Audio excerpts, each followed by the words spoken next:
We are in Nehemiah chapter 4. Nehemiah chapter 4. And let me read for you. Verse 15. And when our enemies heard that it was known to us and that God had frustrated their plan, we all returned to the wall, each to his work. And from that day on, half of my servants worked on construction, and half of them held spears, and the leaders stood behind the whole of the house, who were building on the wall. Those who carried burdens were loaded in such a way that each labored on the work with one hand and held his weapon with the other. And each of the builders had his sword strapped at his side while he built. The man who sounded the trumpet was beside me. And I love the experience of Nehemiah because it's a it's a very pertinent example of what happens to God's people whenever we are seeking to do something for God. Never expect that your service to God will happen without any challenge. Never expect that the big plans you have for God will happen unscorched, untouched, unimpeded. Whenever you have to do something for God, all the arsenals of the enemy, all the legions of evil angels, all the demons in hell become incited and incensed. And it's no wonder, last week we spoke about that Nehemiah opposition did not just come from outside. It came also from within. Because sometimes the enemy even work best with people even within us, among us, close to us. But this morning, Nehemiah, his message reminds us that when you are working for God, on behalf of God, God takes note of every challenge that you go through. God takes note of every opposition, every criticism, every ill agenda, every scheme of people and the devil. God takes note. And I love what Nehemiah said, because though he was planning as to how the wall will be defended, he understood that you and I are no match for evil men and evil people. He understood that you and I, we cannot, we in our own strength cannot stop what the enemy has planned for us. But he said something that reminds me that God has the back of every sincere servant of his. Nehemiah said, God had frustrated their plan. When the enemy heard that it was known to us and that God had frustrated their plan. Let me tell you something, brethren. You see all the plans people making? God can frustrate people's plans. God can sabotage and spoil and make things not work. There are a lot of things that people are planning against you right now that you don't know. And it can't work because God is frustrating it. They're trying to frustrate you and God is frustrating them. They're trying to work against you and nothing they are doing could work. You know, there are some people who think that they could stress you out, wear you out, criticize you out, burn you out. Listen, there are some people who the devil has planted in the church to be discouragers and to be your thorn in the flesh. Let me tell you something. Amen. God will frustrate them and their plans. You just keep sincere. You just keep faithful. Keep on your knees. Keep on your knees. Let me tell you something. I've discovered, and that's what I've discovered in ministry, just in ministry, that anytime people, as a pastor, anytime people giving me trouble, I'm praying a lot for them. And I discover that sometimes these people who give pastors the most trouble, they just cannot sleep in the night. They can't sleep in the night. Nothing they do work. Their life is a misery.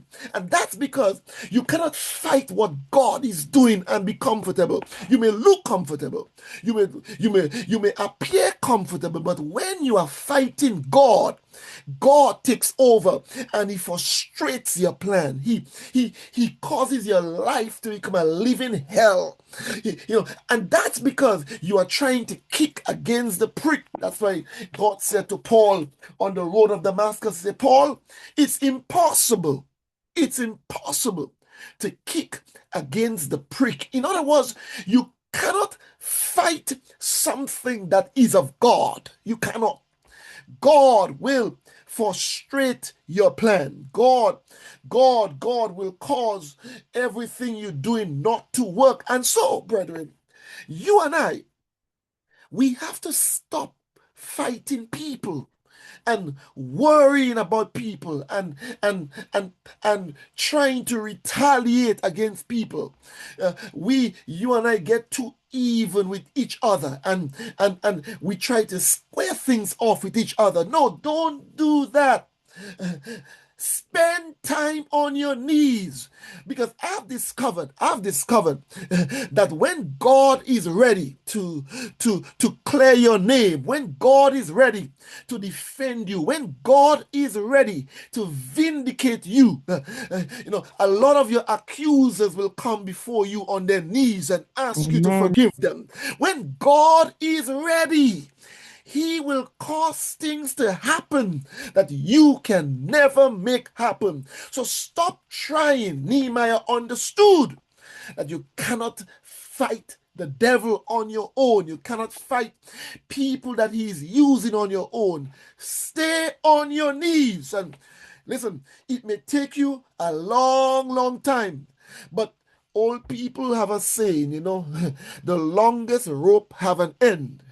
In other words, you can fight for so long. People can do whatever they want for so long. If it is not of God, God will frustrate their plans. And so Nehemiah, while he built the wall and he planned, he understood. He understood that God, and let me tell you something, brethren.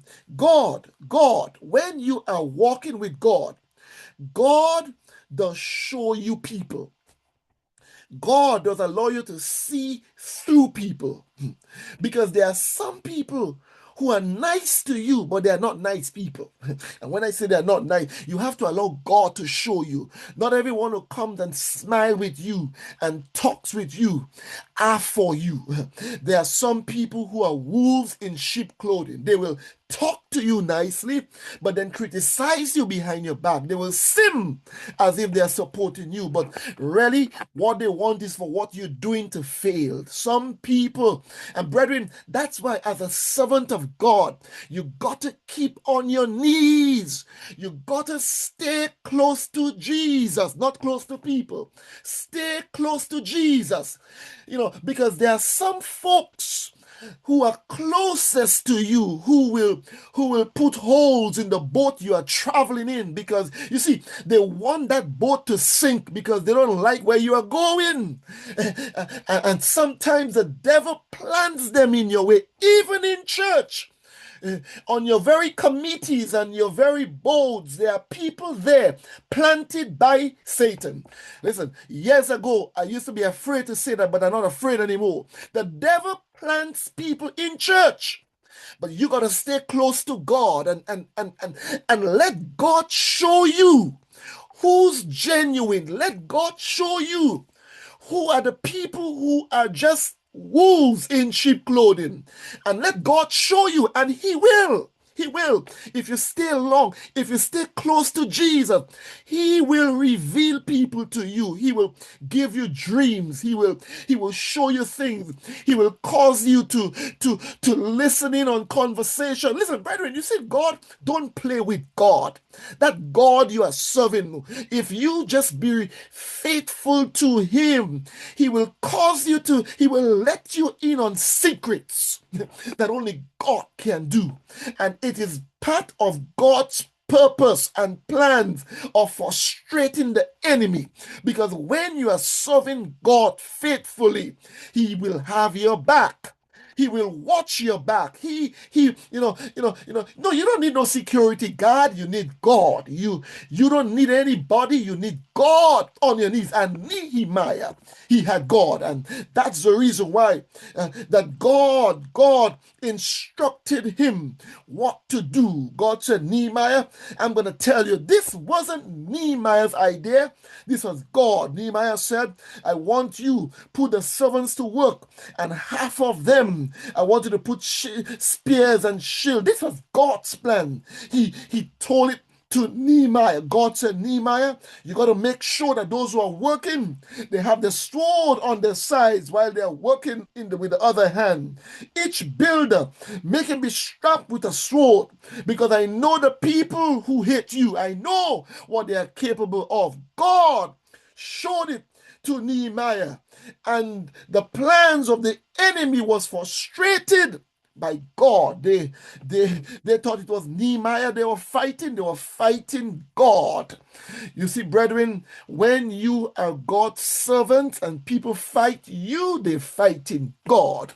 And one day, God ultimately, he will vindicate you. And Nehemiah, he said, you know what? The wall that they were building. You see, this was a wall that was broken down for years. This was a wall that would make secure, the temple and the city of Jerusalem. It was a good thing that they were doing, but the enemy never likes anything good. Have you ever discovered that when things are not going right, when things are not happening, and nobody says anything, but you just try to do something good, try to fix something that was broken, try to make something better, and all of a sudden, everybody who did nothing, all of a sudden,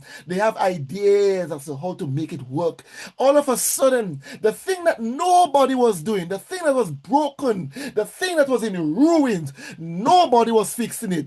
As soon as one person decide, let me try to fix this wall, I tell you, no, you get a million advisors. You get people who all of a sudden they were thinking about doing the wall. For years they were not doing anything on the wall. But as soon as one Nehemiah stands up and say, we're gonna build a wall, there's so many advisors. Are you using the right cement? Why are you building the wall so straight? Can you build the wall taller? Can you build it thicker? Can you use this thing? Listen, brethren, we are just filled with advisors, and sometimes in the church, we have a lot of advisors, people who like to give you ideas and advice. They are doing nothing. They will do nothing, but they simply do not want to see someone do the work of God. And it happens. It happens. You got to keep on your knees, folks. You must keep on your knees, because your only guarantee, your only safeguard is your prayer life. When you pray to God, God ultimately takes over, and he will see you through. He will navigate you through all the plans and the schemes and the through all of the things that you don't even know that are happening. God will, he will plan. He's gonna do things. He's gonna make things happen, brethren, for you, that only God can cause to happen. Brethren, I've discovered that once you keep on your knees, God, God causes things. He sorts out problems. He shows you people, and ultimately, when you stay close to God, God, God fights your battles for you. He does it. He does it. I remember that, when I went to Holloway the first time, just well, almost going on 2 years now. There was there was a problem in the church, that the previous pastor was dealing with, and there was this brother who wanted the church. They had a big issue with him, and the church met, and they met with him, and they tried to resolve the problem, and they wrote him a letter, and they said, let's reconcile, but he wasn't having it. So when the new pastor came, that was me, he brought the new problem to me, and his plan was to try to get me to do something different. And when I got there to the church, the Lord said to me, don't get sucked into that problem.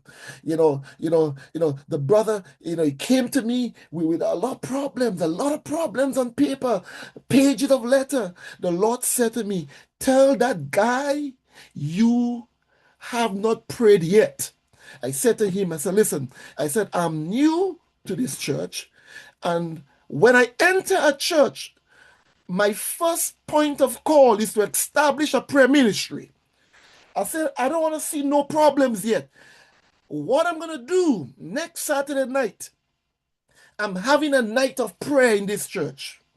I haven't even landed and you're giving me problems. I said, I am not here for that as yet.